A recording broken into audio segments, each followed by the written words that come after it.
အဲ့တော့ဒုတိယကိုဝင်3လပတ်နဲ့ပတ်သက်ပြီးသွားတော့မှပတ် B အနေနဲ့ကျမကဘာတွေရှောင်ရှားရမလဲဆိုတာကိုအသေးစိတ်ပြောပြပေးသွားပါမယ်ဆိုတော့ကျမတို့တွေအစားအသောက်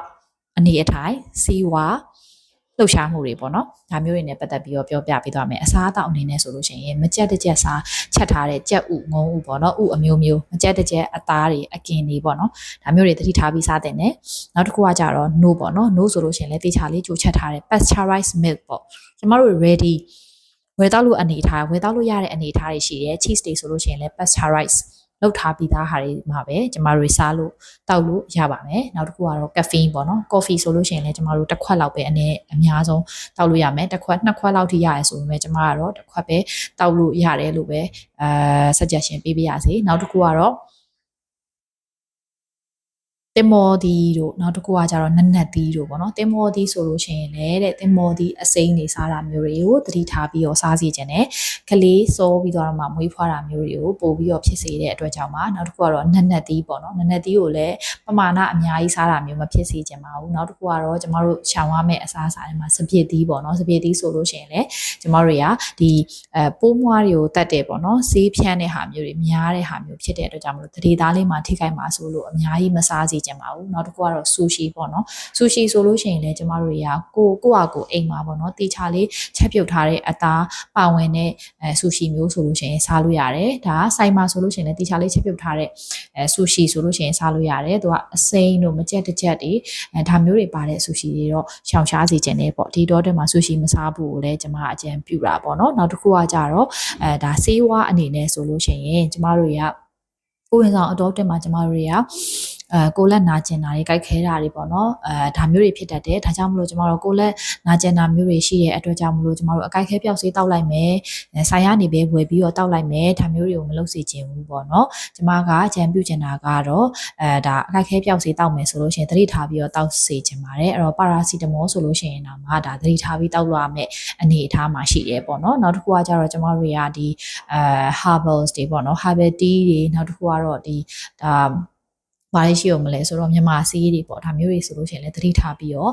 ့တောက်သုံးစေချင်ပါတယ်နောက်တစ်ခုကကျတော့ vitamin A များတဲ့ cosmetic တွေဆိုလို့ရှိရင် retinol ပါတဲ့ cosmetic တွေဆိုလို့ရှိရင်ဒါခလေးမေမေကိုဝင်ဆောင်မေမေတွေဆိုလို့ရှိရင်မတည့်ပါဘူးပေါ့နော်ဒီတော့တင်မှာဒါမျိုးတွေကိုကျမတို့အများကြီးသုံးလိုက်မယ်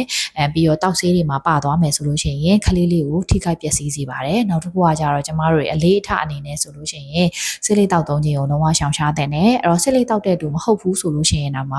ဒါကိုယ့်ရဲ့အိမ်ထဲမှာဆေးလေးတောက်နေတဲ့လူရှိရဲဆိုလို့ရှိရင်ဒါကိုကရှောင်ရှားနေရမယ်သူ့ကိုကတားမြစ်ရမယ်ဒါမျိုးတွေလုပ်ရမယ်နောက်တစ်ခုကကြတော့အရက်ပေါ့နော်အရက်ဆိုလို့ရှိရင်လည်းကျမတို့အရက်ပမာဏအနည်းဆုံးပါတဲ့ဒါရိုးရာအရက်တွေဆိုလို့ရှိရင်တော့မှလုံးဝမရဘူးဝိုင်းတွေလည်းလုံးဝမရဘူးအရက်ဆိုလို့ရှိရင်နည်းနည်းလေးတောင်မှတစ်ခွက်လေးတောင်မှသူတို့ကမတောက်သုံးသင့်ဘူးလို့ပြောပါတယ်ခလေးလေးရဲ့အုံနောက်မှာထိခိုက်မှုကြီးကြီးမားမားဖြစ်စေရတဲ့အတွက်အရက်တစ်ခွက်တောင်မှလုံးဝတောက်လို့မရပါဘူးရိုးရာအရက်လည်းလုံးဝတောက်သုံးခွင့်မရှိပါဘူးဆိုတော့နောက်ထပ်တစ်ခုကကြတော့ကျမတို့တွေကအရန်ပင်ပန်းပန်းလုပ်တာအလေးပင်တွေအရန်မာတာပုံမှန်အလေးချိန်လောက်ဆိုလို့ရှိရင်မားလို့ရတယ်ပေါ့နော်ဆိုတော့ကျမတို့အားကစားလုပ်တယ်ဆိုလို့ရှိရင်လည်းတအားပြင်းပြင်းထန်ထန်ကစားရတဲ့အားကစားတွေကစားလို့မရဘူးနောက်တစ်ခုကကြတော့ရင်နွေးပူစိန်တာပေါ့နော်ရေပူဆန်းဆိုပြီးတော့မှရင်နွေးပူစိန်တာတွေဆိုလို့ရှိရင်လည်းဒါ first trimester မှာတားတယ်လို့ second trimester မှာလည်းတားရတယ်ပေါ့နော်ဒါကလေးအတွက်မကောင်းစေဘူးနောက်တစ်ခုကကြတော့ကျမတို့တွေကအရေးကြီးပေါ့နော်ဆေးကန်းကိုချက်ချင်းပြရမယ်လက္ခဏာတွေကပြောပြရမယ်ဆိုလို့ရှိရင်ဒါအောက်ကနေပြီးတော့သွေးဆင်းတဲ့လက္ခဏာတွေဘိုက်ရုပ်တရက်နာတဲ့လက္ခဏာတွေနောက်တစ်ခုကတော့ဘိုက်တအားနာတယ်ပေါ့နော်တအားနာတဲ့အထိဖြစ်လာတယ်နောက်တစ်ခုကတော့ဘာဖြစ်လဲဆိုတော့ခေါင်းကိုက်တာပြီးရင်မျက်စိဝါးတာအမြင်ဝါးတဲ့လက္ခဏာတွေဖြစ်တာနောက်တစ်ခုကတော့ခလေးလေးလှုပ်ရှားမှုကိုကျမတို့ fetal kick count လို့ခေါ်တယ် fetal kick count ကိုကျမတို့ရအပတ်20ကျော်လောက်မှသတိထားမိတတ်တယ်ပေါ့နော်ဆိုတော့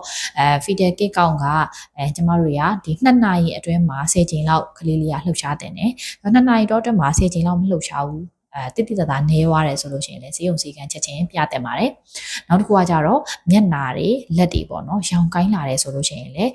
ဒါဈေးရုံဈေးကန်းကိုချက်ချင်းပြရမယ်အနေအထားတွေဖြစ်ပါတယ်ပေါ့နော်နောက်တစ်ခုကတော့ကျမတို့ခြုံပြီးသွားတော့မှပြောရမယ်ဆိုလို့ရှိရင်ဒုတိယကိုဝင်3လပတ်မှာကျမတို့မမေတွေက energy တွေပေါ့နော်ကိုယ့်ရဲ့အင်အားတွေပြန်ပြေးလာတဲ့အချိန်ရောက်လာပြီခလေးလေးကြီးထွားနေပြီးတော့မှဘိုက်ကလေးစပြီးတော့မှထွက်လာတဲ့အချိန်ရောက်လာပြီနောက်တစ်ခုကတော့ ကလေးလေးမှာကျန်းမာမှုရှိမရှိမွေးရပါယောဂပြဿနာတွေရှိမရှိဆိုတာကိုပြန်ကြည့်လို့ရတဲ့ ultrasound ပြန်ကြည့်ရမယ့်အချိန်ဖြစ်တယ်ပြီးရင်အစားအသောက်ကိုလည်းအစုံအလင်တိတိကျကျလေးစားရမယ့်အချိန်ဖြစ်တယ်ပြီးရင်လှုပ်ရှားမှုကလည်းတကယ်ကိုလိုအပ်တယ်ပြီးရင်မတည့်တဲ့အစားအစာအနေအထိုင်ဆေးဝါးပေါ့နော်အသုံးအဆောင် cosmetic တွေဒါမျိုးတွေအကုန်လုံးကိုတိတိကျကျလေးရှောင်ရှားရမယ့်အချိန်လည်းရောက်နေပါပြီအဲ့တော့မမေတို့တွေဒုတိယကိုဝင်3လပတ်ကိုအောင်မြင်စွာကျော်လာပြီးတော့တတိယကိုဝင်3လပတ်ကိုအမြန်ဆုံးရောက်ရှိပြီးတော့ကျန်းမာပျော်ရွှင်ပြီးတော့မှကျန်းမာတဲ့ခလေးလေးကိုရရှိပိုင်ဆိုင်နိုင်ကြပါစေလို့ဆုမကောင်းတောင်းပေးလိုက်ရပါတယ်အားလုံးပဲတက်တာပါကျေးဇူးအများကြီးတင်ပါတယ်အခုလိုအားပေးရတဲ့အတွက်ကြောင့်မလို့